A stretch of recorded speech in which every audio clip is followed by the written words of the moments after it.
Amin. Assalamualaikum warahmatullahi wabarakatuh. Sebelumnya perkenalkan kami dari kelompok data mining ingin melanjutkan presentasi kami dari minggu lalu. Di minggu 6 ini kami akan membahas terkait visualisasi data dengan tema analisis persebaran usaha mikro di Kecamatan Tanjung Pinang Timur dengan metode clustering.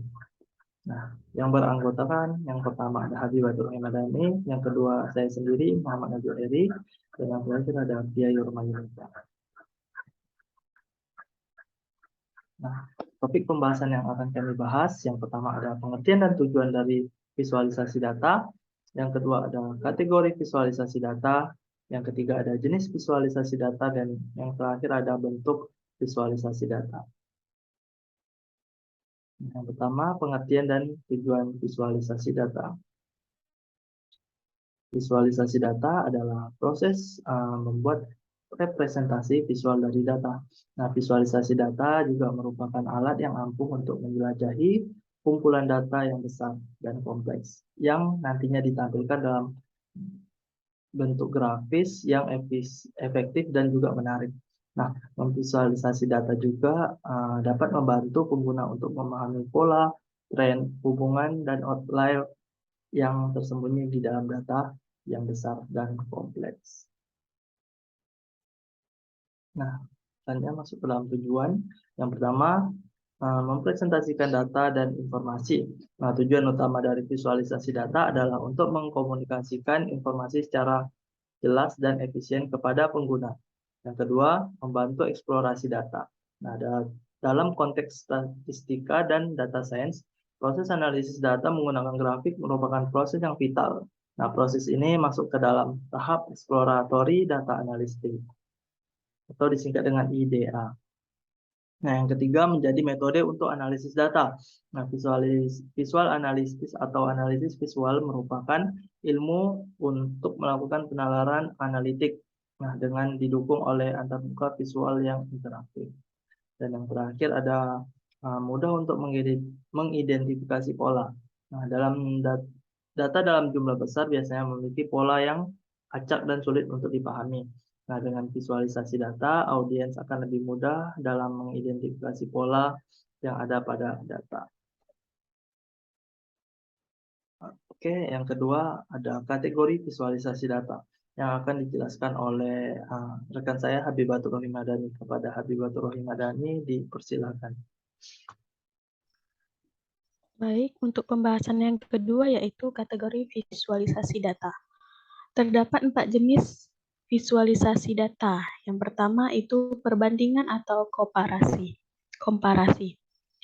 Untuk data yang terkait dengan waktu, visualisasi yang digunakan biasanya berupa line chart. Sedangkan jika yang dibandingkan adalah kategorikal, maka lebih cocok menggunakan bar chart. Berfungsi untuk membandingkan nilai antara variabel satu dengan variabel lainnya. Selain itu, ia juga bisa berguna untuk menemukan nilai tertinggi ataupun terendah dari data dan untuk membandingkan beberapa kategori dalam satu variabel data. Contoh jenis comparison chart yaitu pertama bar chart yang digunakan untuk melihat perbandingan beberapa jenis kategori nilai. Kedua itu line chart untuk memperlihatkan fluktuasi tren data atau perubahan suatu kondisi dari waktu ke waktu secara kontinu. Yang ketiga yaitu combo chart yang dimana untuk membandingkan dua set nilai ukuran yang biasanya sulit untuk dibandingkan karena adanya perbedaan skala. Jenis yang kedua yaitu distribusi, yang dimana distribution atau distribusi menunjukkan atau mengeksplorasi bagaimana nilai dalam suatu data dikelompokkan. Chart distribusi dapat memperlihatkan bagaimana bentuk data, bagaimana rentang nilainya, serta bagaimana kemungkinan adanya outlier pada data. Beberapa contoh pilihan jenis chart distribusi yaitu histogram, yang dimana memperlihatkan bagaimana data terdistribusi berdasarkan interval nilai tertentu. Yang kedua itu scatter plot. Scatter plot menampilkan suatu pola hubungan antara dua variabel. Yang ketiga itu box plot. Box plot dapat dimanfaatkan untuk menunjukkan ringkasan distribusi data, ukuran tendensi sentral, dan ukuran penyebaran atau keragaman data. Terdapat 5 ukuran statistik yang dapat kita peroleh dari box plot, yaitu pertama nilai minimum, kedua nilai maksimum, ketiga nilai kuartil pertama atau Q1, keempat nilai kuartil kedua atau Q2 atau median, dan yang terakhir yaitu nilai kuartil ketiga atau Q3. Jenis yang ketiga yaitu komposisi, yang dimana komposisi digunakan untuk melihat komposisi dari suatu variabel. Jika di breakdown terdapat suatu dimensi data. Visualisasi yang biasa digunakan adalah scatter bar chart untuk data kategorikal atau stacked line chart untuk data terkait waktu. Beberapa contoh pilihan jenis chart komposisi yaitu PA chart, memperlihatkan bagaimana preposisi statistik suatu nilai terhadap keseluruhan nilai total. Kedua itu tree maps, yang dimana memperlihatkan komposisi statistik dari suatu akumulasi nilai terhadap nilai total secara hierarkis dengan menggunakan bentuk persegi panjang. Yang ketiga yaitu waterfall chart, yang menggambarkan bagaimana nilai awal dipengaruhi oleh serangkaian perubahan nilai positif ataupun perubahan nilai negatif dari data. Jenis yang keempat yaitu keterhubungan atau relasi, yang dimana visualisasi yang biasa digunakan untuk tujuan ini adalah scatter plot. Relationship chart memungkinkan juga untuk memperlihatkan bagaimana korelasi, outlier, dan cluster dari data. Beberapa contoh pilihan jenis scatter chart, scatter relationship yaitu scatter plot, yang dimana untuk menampilkan suatu pola hubungan antar dua variabel. Scatter plot juga bisa menunjukkan apakah hubungan atau korelasi tersebut termasuk korelasi hubungan yang positif, negatif, ataupun tidak berkorelasi. Yang kedua itu bubble chart, merupakan bentuk variasi dari scatter plot dengan adanya tambahan dimensi di mana yang dipresentasikan dalam ukuran gelembung.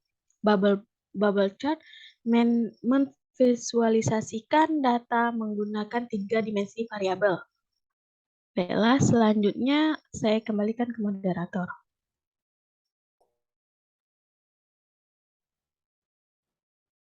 Oke, terima kasih kepada Habib Batul Madani. Nah, selanjutnya yang ketiga ada jenis visualisasi data. Nah, di jenis visualisasi data ini akan disampaikan oleh Pia Yorma Yunita. Kepada Pia dipersilakan. Baik, saya akan menjelaskan mengenai jenis visualisasi data. Itu terdapat 5 jenis visualisasi data. Nah, yang pertama itu adalah visualisasi data sementara atau temporal data visualization. Nah, ini merupakan jenis yang paling sering ditemui. Biasanya data visualisasi sementara ini cocok untuk menunjukkan hasil dari rangkaian data yang berbentuk linear atau satu dimensi. Nah, adapun ciri-ciri utama dari temporal data visualization ini yaitu berupa garis yang bermula dan berakhir di titik tertentu. Nah, contoh dari visualisasi data sementara ini adalah seperti bar chart, line chart, scatter plots, polar area diagrams, time series sequence, timelines, hingga Gantt chart. Nah, kemudian jenis yang kedua ada visual data hierarkis atau hierarchical data visualization. Nah, ini umumnya digunakan untuk menunjukkan hubungan antara suatu kelompok terhadap kelompok lain yang lebih besar. Nah, jenis data visualisasi ini cocok untuk menunjukkan munculnya data-data baru yang berasal dari suatu penyebab. Nah, contohnya itu seperti diagram pohon dan grafik batang. Nah, kemudian jenis yang ketiga ada visualisasi data jaringan atau network data visualization. Nah, ini itu menunjukkan hubungan antara entitas dan tautan.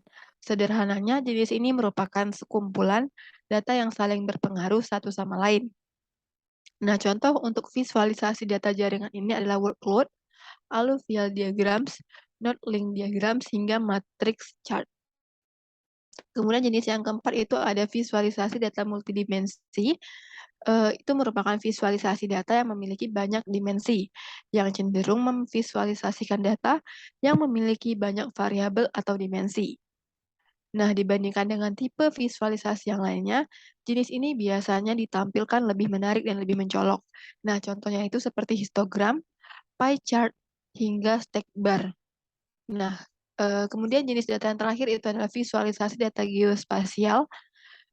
Itu merupakan visualisasi yang biasanya mewujudkan wujud nyata dari suatu benda atau ruang yang memiliki data untuk ditampilkan. Nah, contoh visualisasi data geospasial ini adalah chartogram, flow map, heat map, hingga density map. Lanjut.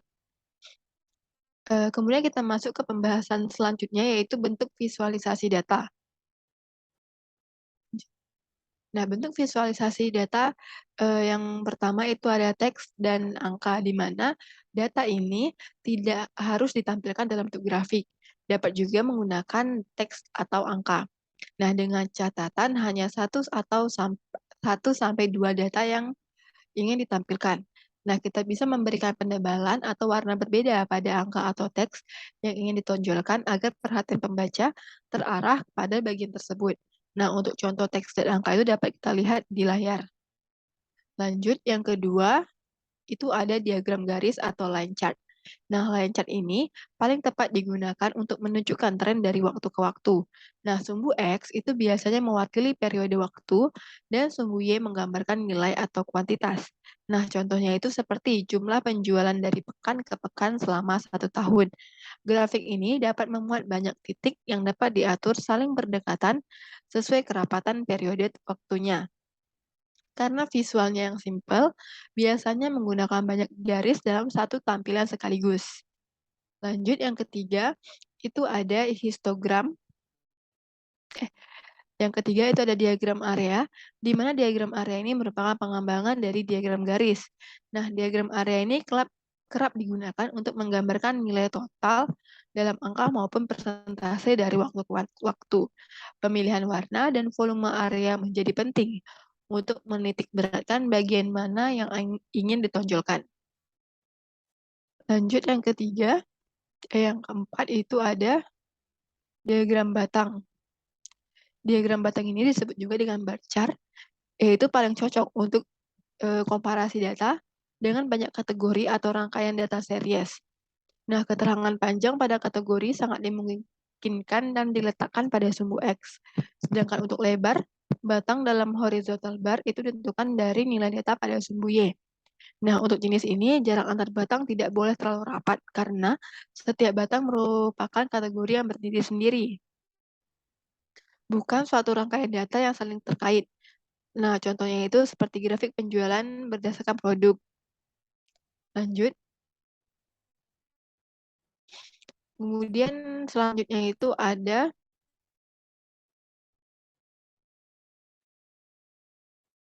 grafik kolom, di mana grafik kolom ini merupakan grafik yang bisa digunakan untuk melihat perbandingan sejumlah kategori atau perubahannya dalam periode tertentu.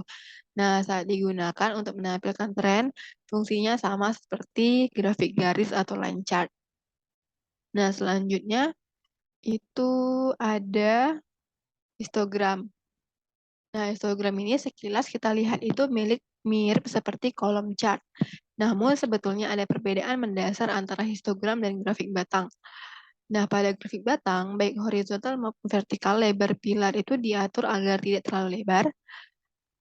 Jarak antar batang juga diberikan celah agar lebih longgar.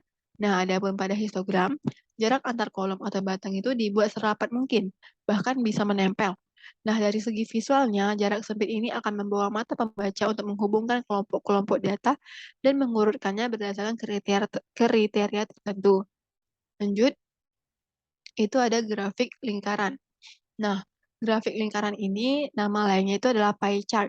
Digunakan untuk menggambarkan komposisi antar bagian pada satu kesatuan utuh.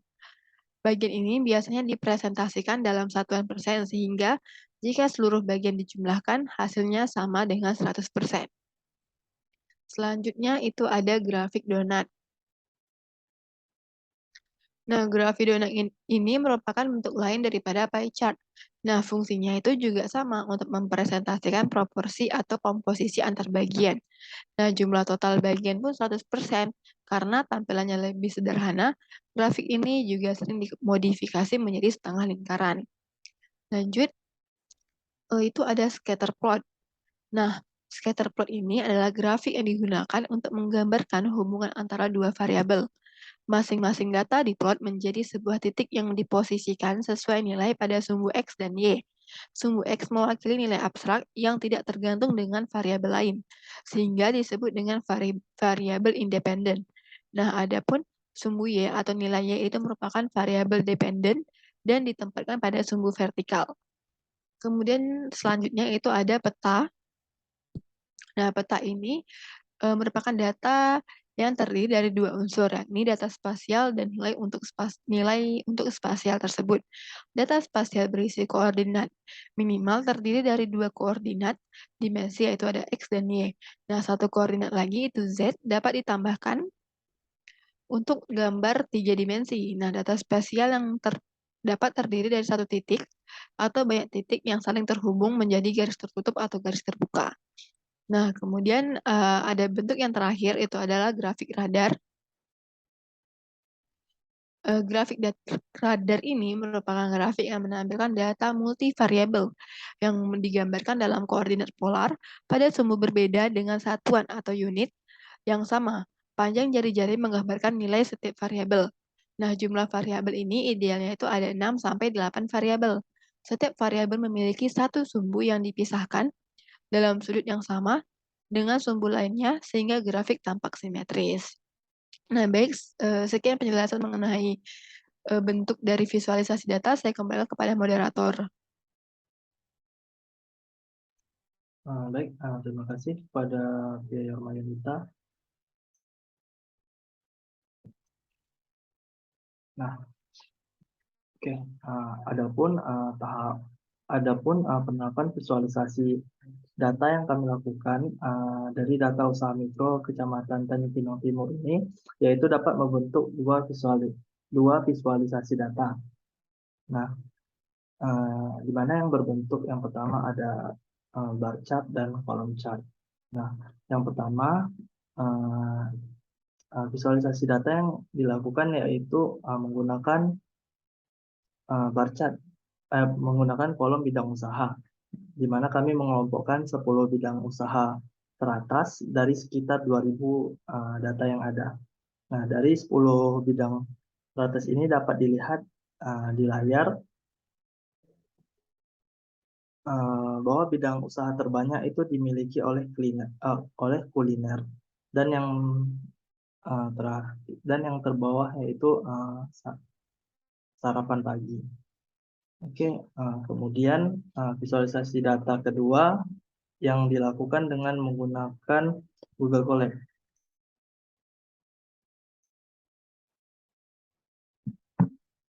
Oke, nah visualisasi data yang kedua itu menggunakan Google Colab, di mana hal yang harus pertama dilakukan itu mengimport beberapa library penting.